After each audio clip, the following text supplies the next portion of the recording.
Hey guys, today we're talking tantrums. After this video, you're going to be handling tantrums like a boss.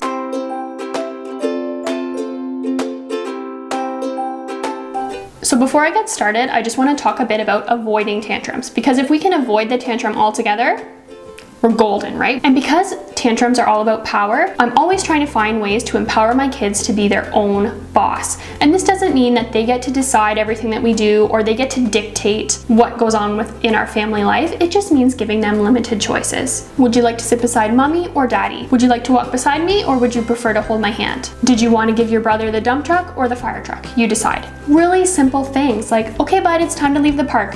Did you want to stay for 2 minutes or 3 minutes? You're still setting the boundary. It's time to go. You're just giving them a little bit of say as to when that will be. Another thing to avoid tantrums, guys, is asking your kids to do something instead of telling them. So often we are just, do this, grab me that, get that, do this, and we're just ordering our kids around all the time without even realizing it.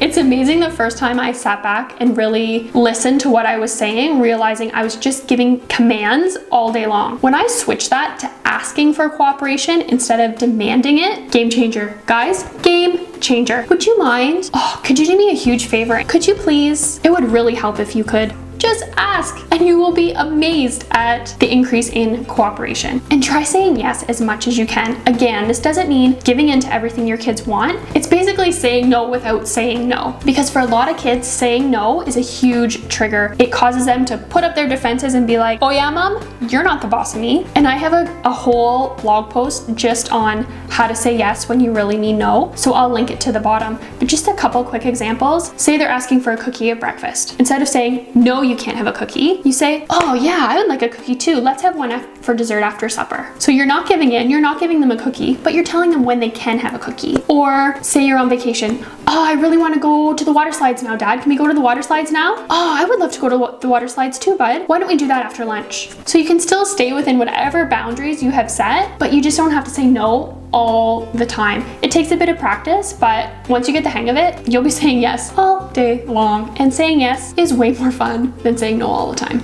And of course, moms and dads, follow through. Follow through is the thing. It's like we all know that we need to follow through, but it's so hard sometimes, especially in public. Oh, especially in public.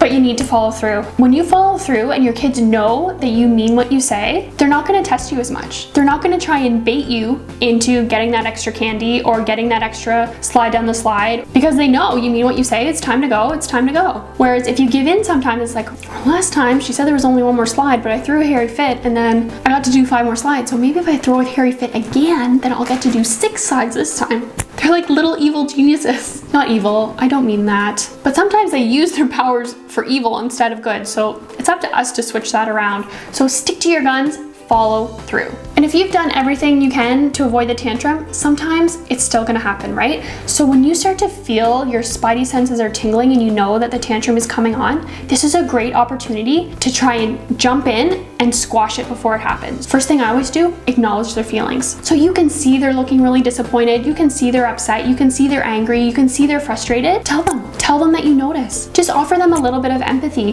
For a lot of kids, for all kids, they just want us to listen to them and understand them. So instead of dismissing their feelings with, you don't mean that, or you already have one of those, or I told you it was time to go, if you offer a little bit of empathy, it totally opens the door to connect with your child. So just try putting yourself in their shoes and just let them know that you understand that they're upset. And also guys, be aware of your body language, especially if tantrums are a big trigger for you to get upset, because toddlers who maybe don't have a firm grasp on their language skills, they will trust your body language way more than what you say. You're acknowledging their feelings and trying to be empathetic, but you're standing there with your arms crossed and you're all huffy and mean voice. That's not really being empathetic, right?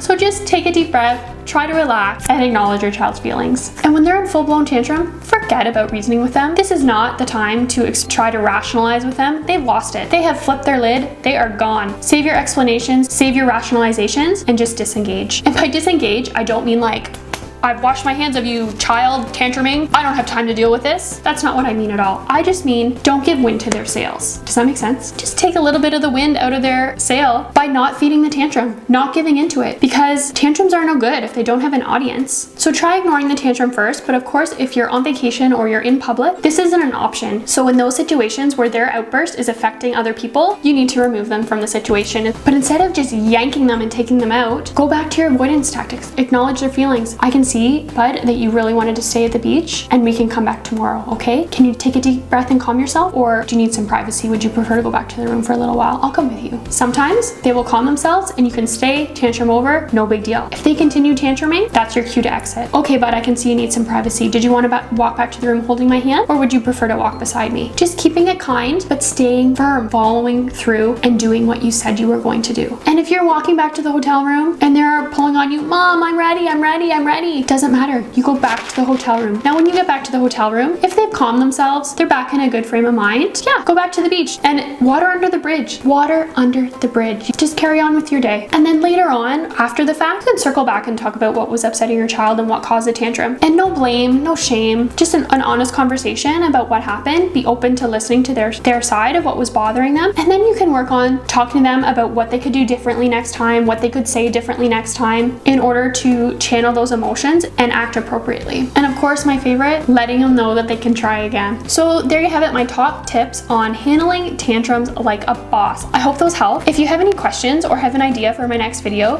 please contact me or leave a comment below. I would be so happy to hear from you. Until then, good luck with your tantrums and I'll see you next time.